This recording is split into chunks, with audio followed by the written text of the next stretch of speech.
नमाज। आज हमने नमाज को बहुत पीछे कहीं छोड़ दिया। हमारे नौजवान हर काम करने को तैयार है, बस नमाज पढ़ने को तैयार है। इसमें तो कई लोग इस फिक्र में हैं कि भाई कोई मौलाना ऐसा मिले जो कोई फार्मूला ऐसा दे दे कि बगैर नमाज पढ़े काम चल जाए, जहन्नम में भी न जाए। एक मुक्तदी अपने इमाम से आके बोला, इमाम साहब एक मसला बता दो। इमाम साहब बोले क्या? बोले मसला इतना सा बता दो, कोई ऐसा तरीका है कि मैं नमाज भी ना पढ़ूं और गुनाहगार भी ना हूं, मतलब मुझे गुनाह भी ना मिले, नमाज भी ना पढ़ूं और नमाज छोड़ने का गुनाह भी ना हो मुझको। देखें लोग किस फिक्र में रहते हैं। बोले कोई रास्ता निकल जाए। जैसा होता है ना तलाक देने के बाद में फिर मौलवी को फोन लगा के फिर घुमा घुमा के बता दो मौलाना साहब ऐसा था, कोई यूं था, वो तरह गुस्सा ज्यादा था और गुस्से में वो मेरे मुंह से निकल गई 3 बार। क्या गुस्से में? तो मिठाइयाँ खिला के दावतें दे के कौन देता भाई तलाक? कहीं सुना है? गुस्से में देते हैं लोग तलाक। लोग जुगाड़ ढूंढते, रास्ता कोई निकल जाए। बोले इमाम साहब बताओ कोई तरीका, नमाज भी ना पढ़ो और नमाज छोड़ने का गुनाह भी ना मिले। तो इमाम साहब बोले हैं 2 तरीके हैं मेरे पास। जी इतना सुना तो एकदम सदर हो गया, खुश हो गया। बोले जल्दी बताओ। इतना टाइम लग गया, आज तक ये फार्मूले पता नहीं लगे। 2 फार्मूले तुम्हारे पास है और आज तक तुमने बताया नहीं एक भी फार्मूला, जल्दी बताओ। इमाम साहब बोले सुन, 2 फार्मूले हैं, 2 तरीके हैं। नमाज भी मत पढ़ियो, नमाज छोड़ने का गुनाह भी कोई नहीं मिलेगा। बोला जल्दी बताओ। इमाम साहब बोले पहला तरीका बताऊं? बोला जी। इमाम साहब कहने लगे पहला तरीका ये है, पागल हो जाओ। पागल नमाज उस पर फर्ज नहीं, छोड़ेगा कोई गुनाह नहीं मिलेगा। पागल हो जा। अब जरा सा हिल गया। इमाम साहब पागल? अगर पागल हो गया तो लोग मारेंगे, पत्थर मारेंगे, लेके जाएंगे पागल खाने में। पागल खाने में ले जाकर करंट के झटके लगवा देंगे, मामला खराब हो जाएगा। बोले अच्छा? बोले नहीं, मतलब दूसरा वाला तरीका बता दो, ये ठीक नहीं। इमाम साहब कहने लगे दूसरा तरीका भी सुन ले। बोला अगर पागल नहीं होना चाहता तो दूसरा तरीका ये है, मर जाओ, मुर्दे पर नमाज, खत्म, दफ्तर बंद, कहानी क्लोज। बोले मर जाओ, एक भी नमाज मत पढ़ियो, कब्र में लेट रही हो तुम चाहते हो फजर में उठना न पड़े, सोते रहे, तो तू तो मर जा, सोइए आराम से, कोई भी नहीं उठाएगा। उठाएंगे तो वही उठाएंगे अल्लाह के फरिश्ते। इधर जितना गड़बड़ घोटाला किया ना उधर सब हिसाब लगा, ठुकाई बड़ी तबीयत से होगी, ऐसा काम नहीं चलेगा। तो बोले मर जाओ, दूसरा तरीका ये। बोले इमाम साहब मर जाऊं? अभी मैंने देखा ही क्या है, अभी से मर जाओ। तो बोले अगर मरना भी नहीं चाहते हो, पागल भी नहीं होना चाहते हो, तो तीसरा रास्ता बेटे कोई नहीं है, नमाज पढ़नी पड़ेगी। ये है अल्लाह का फरमान, नमाजी हो जा। ये है अल्लाह का फरमान, नमाजी हो जा। गर है कुरान पे ईमान, नमाजी हो जा। गर है कुरान पे ईमान, नमाजी हो जा। दिल में रखता है तू अरमान, न जाने कितने। दिल में रखता है तू अरमान, न जाने कितने। पूरे हो जाएंगे अरमान, नमाजी हो जा। पूरे हो जाएंगे अरमान, नमाजी हो जा बेनमाजी है, निगाहों में मुती है शैतान। अल्लाह से दुआ किया करो हमेशा हमेशा, या अल्लाह हमें नमाजी बना दे।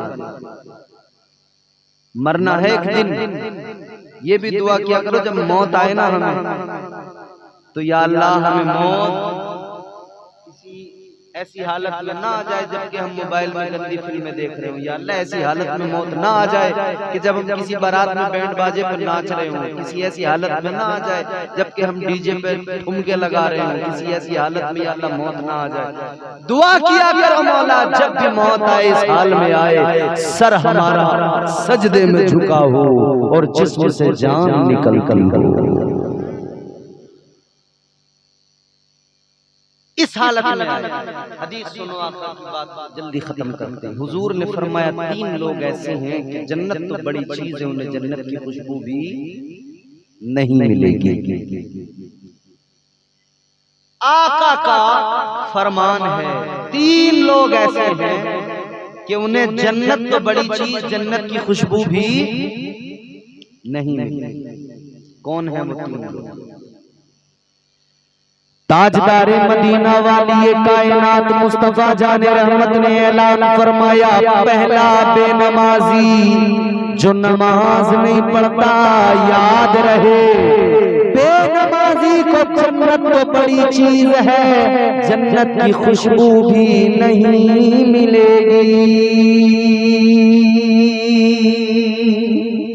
अल्लाह, ये सारे काम सवाब के हैं। सदकात, खैरात, खाना खिलाना, लंगर लुटाना, लंगर बनाना, नियाज करना, फातिहा करना, ये सब सवाब के काम है, सब पर सवाब मिलता है। मगर मेरे अजीज, नमाज असल है, अफजलुल इबादात। नमाज बेहद जरूरी है। अगर नमाज नहीं पढ़ोगे तो याद रखना हुजूर का ऐलान है, बेनमाजी को जन्नत तो बड़ी बात है, जन्नत की खुशबू भी नहीं मिलेगी। नमाजी बनो। मेरे आका ने ऐलान फरमाया दूसरा,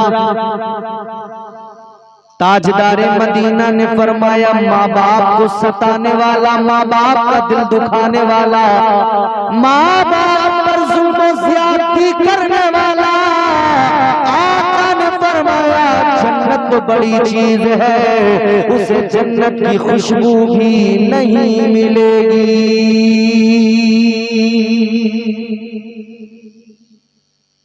ये जो अब्बा आवाज लगाते हैं ना, ए बेटा इधर आ, तो ये जो पीछे से मुंह बिगाड़ के क्या है, जाने नहीं देते, मुझे निकलने नहीं देते, ये ज्यादती है,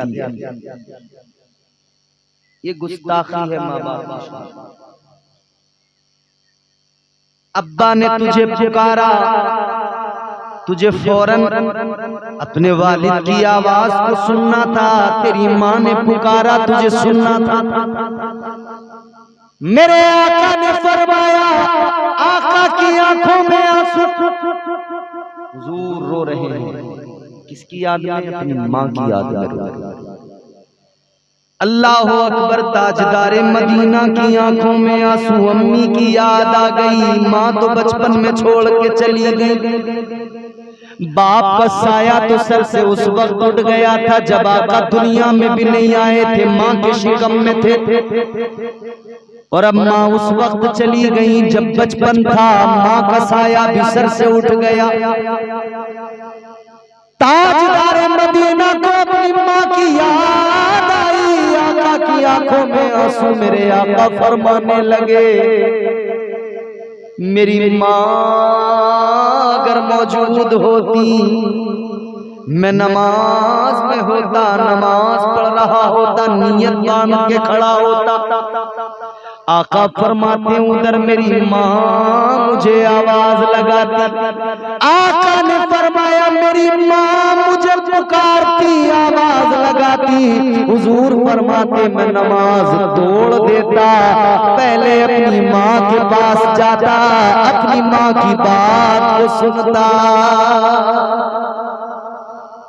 हुजूर माँ की अजमत समझा रहे हैं कि तू अपनी माँ की आवाज सुन के जो मुंह बनाता है ना, मुंह बिगाड़ता है, याद रखना माँ माँ होती है, माँ के बड़े एहसान है तुझ पर।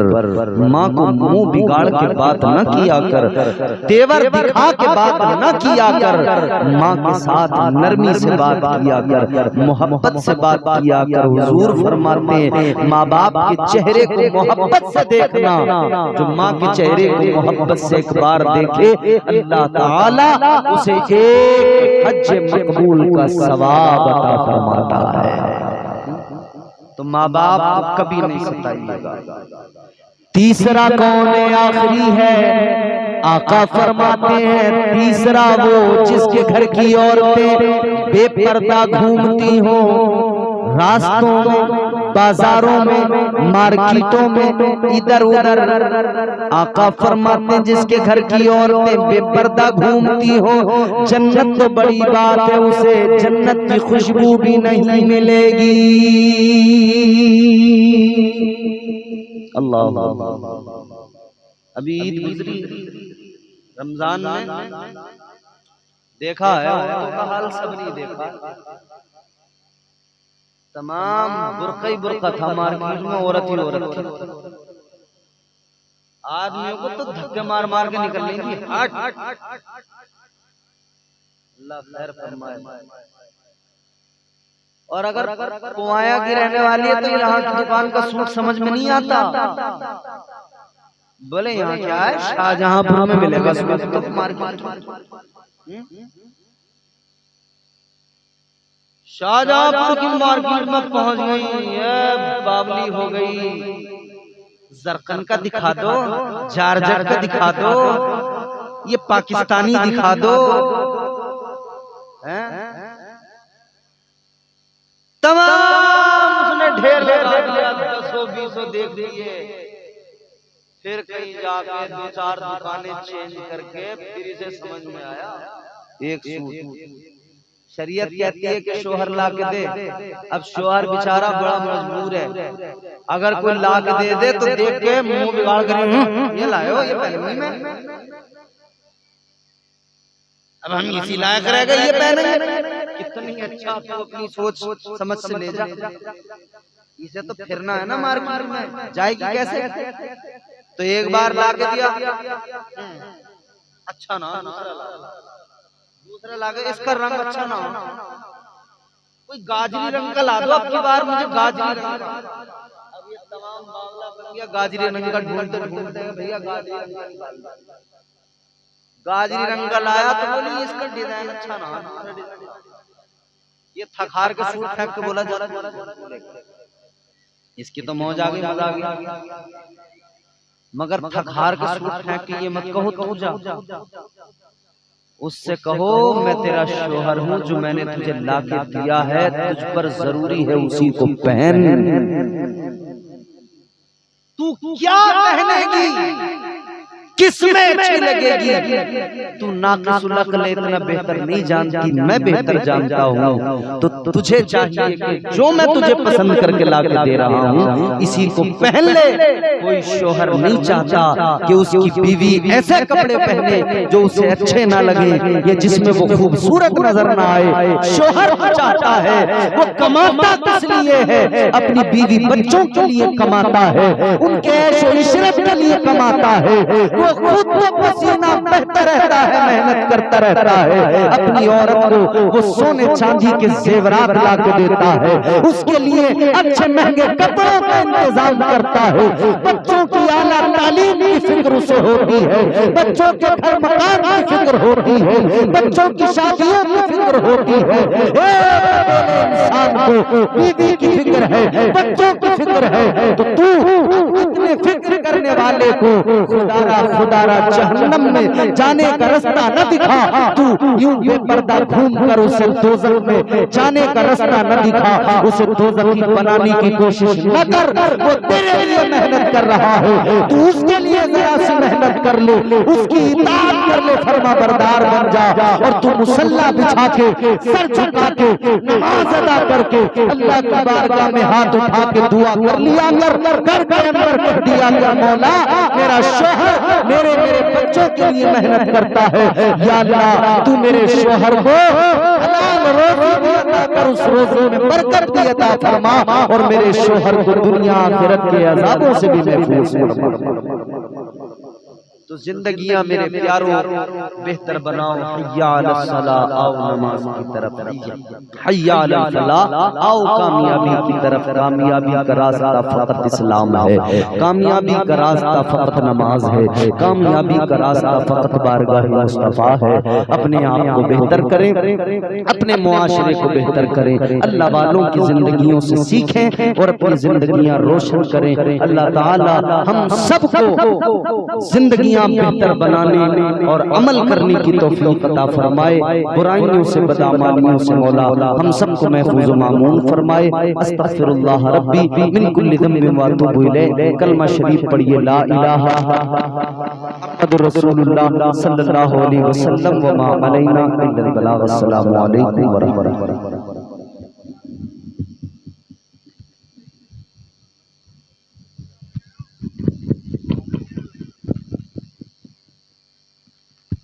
अस्सलाम वालेकुम रहमतुल्लाहि व बरकातुहू। जी लफ्ज़ जरूरी बात पढ़ पाओ, अल्लाहुम्मा सल्ली अला सय्यिदना मौलाना मोहम्मद व अला आलिहि व बारिक वसल्लम। सलातो वस्सलामु अलैका रसूलुल्लाह सल्लल्लाहु तआला अलैहि वसल्लम। दो शेर मुलाजा फरमाए, मतलब तो बोलते हैं सुभान अल्लाह।